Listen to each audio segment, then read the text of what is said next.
Hai teman-teman, selamat datang di channelnya Ami. Jangan lupa sebelum menonton video ini, silahkan klik tombol subscribe yang ada di channelnya Ami. Adik-adik, kali ini kita akan belajar tentang tema 3 subtema 1 pembelajaran 1 benda-benda di sekitar kita. Adik-adik, setiap hari kita melihat aneka benda di lingkungan sekitar kita. Nah, benda-benda itu dapat membantu aktivitas kita sehari-hari. Benda di sekitar kita beraneka bentuk dan warnanya. Ada yang benda berukuran besar dan ada yang berukuran kecil. Nah, adik-adik, coba kita perhatikan benda-benda yang ada pada gambar di bawah ini. Bagaimana bentuk, warna, dan ukurannya? Tahu kan, ini adalah balon. Balonnya warna apa di situ? Warna hijau. Nah, selain hijau apalagi adik-adik? Ada ungu, kuning, biru, dan merah. Nah, balon hijau ukurannya bagaimana? Ukurannya sedang, tidak besar dan tidak juga kecil.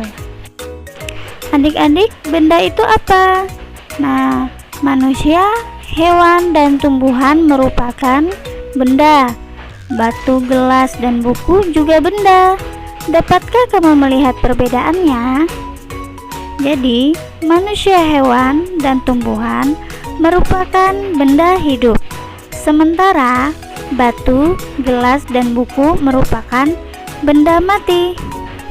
Jadi, benda yang ada di sekitar kita itu ada dua jenis adik-adik, yaitu benda hidup dan benda mati.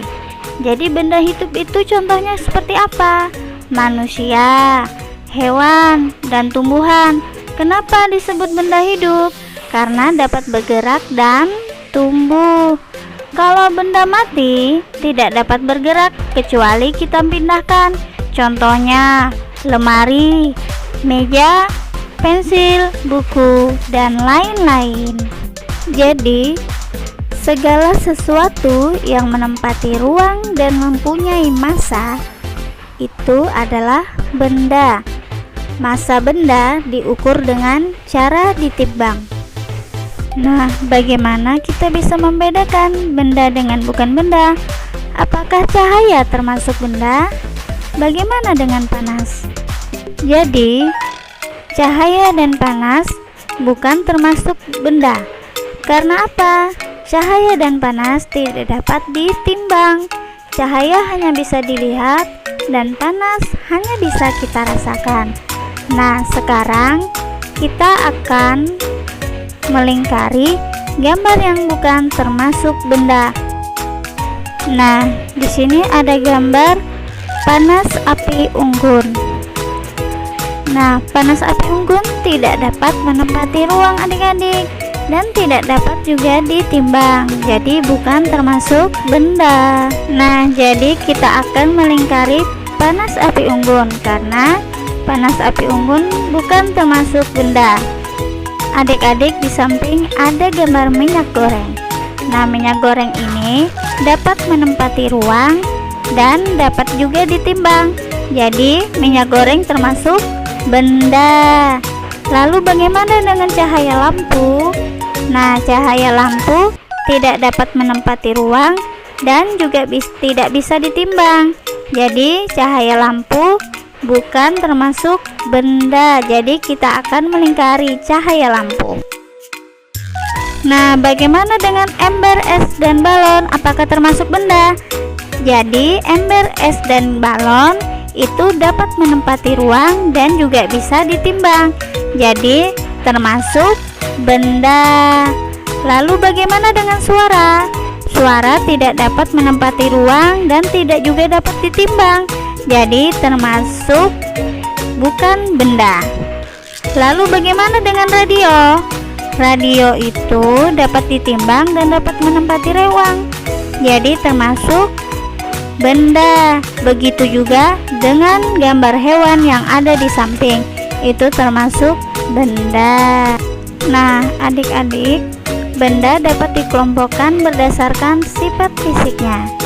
Jadi sifat fisik benda itu misalnya warna, bentuk, kekuatan, wujud, atau ukurannya. Nah, benda yang ada di sekitar kita mempunyai beragam dan bermacam-macam ukuran. Ada yang besar dan ada yang kecil, ada yang panjang dan ada yang pendek, seperti gambar yang ada di bawah ini. Nah, contohnya lemari adik-adik. Lemari bendanya panjang. Lalu di samping ada gambar ban. Ban bagaimana bentuknya? Bentuknya bulat. Lalu ukurannya gimana? Ukurannya sedang, tidak besar dan tidak juga kecil. Lalu untuk warna, coba lihat gambar kursi itu.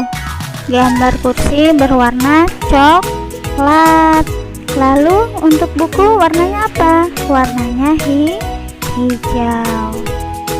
Nah, benda-benda di atas merupakan kelompok dari keanekaragaman jenis benda. Jadi adik-adik, benda di atas itu dapat dikelompokkan menurut fungsinya, yaitu alat untuk apa sayang? Mengukur. Nah, coba pernah lihat kan gambar yang di atas? Yang gambar pertama itu adalah penggaris. Nah, penggaris biasanya sering kita pakai untuk mengukur benda-benda yang bisa diukur dengan penggaris. Nah, lalu selanjutnya ada alat ukur meteran. Biasanya meteran ini dipakai untuk mengukur panjang kain. Biasanya dipakai oleh siapa? Oleh penjahit. Lalu selanjutnya ada meteran gulung. Nah, meteran gulung ini biasanya dipakai untuk mengukur ukuran yang panjang seperti jalanan atau lemari. Pokoknya ukuran yang tidak bisa diukur dengan penggaris ataupun meteran penjahit. Nah, selanjutnya ada meteran yang biasa digunakan oleh para tukang kayu. Nah, ini biasanya meteran ini digunakan untuk mengukur kayu, bisa juga untuk mengukur lemari, tapi biasanya paling sering digunakan oleh pak tukang yang membangun rumah, ya.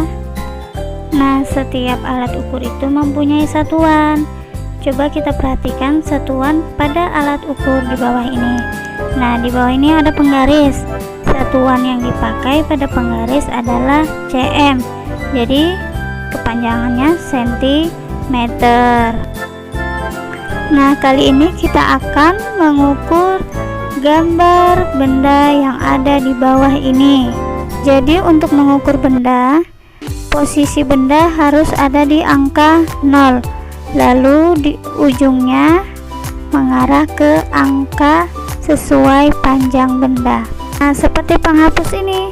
Penghapus posisi awalnya ada di angka 0, lalu berada di titik angka 3. Jadi panjang penghapus yaitu 3 cm.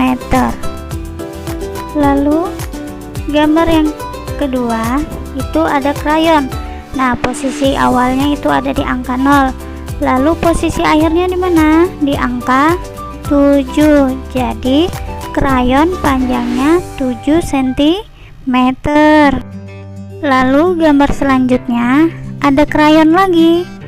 Nah, posisi awal ada di angka 0, lalu posisi akhirnya di angka mana sayang? Di angka 10. Jadi panjang krayon yaitu 10 cm.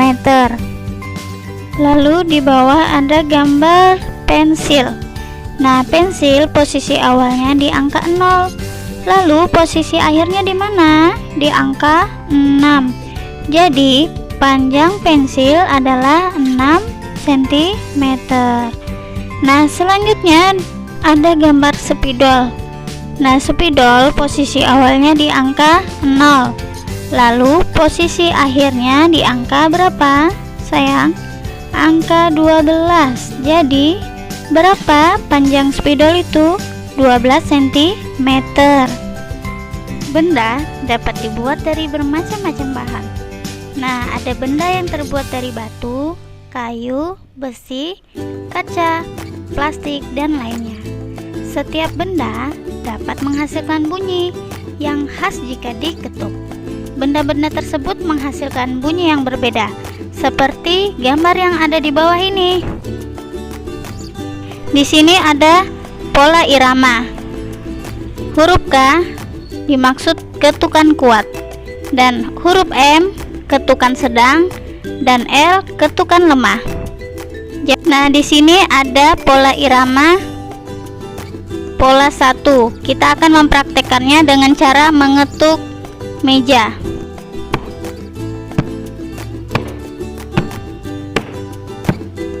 Begitulah pola irama pola 1, kombinasi dari ketukan kuat dan ketukan sedang. Nah, selanjutnya adik-adik bisa mempraktekkan sendiri ya. Sekian pembelajaran kita pada kali ini. Sampai jumpa di next video ya. Jangan lupa sebelum mengakhiri video ini, tekan tombol subscribe dan loncengnya. Dan jangan lupa share ya ke medsos kalian. Terima kasih.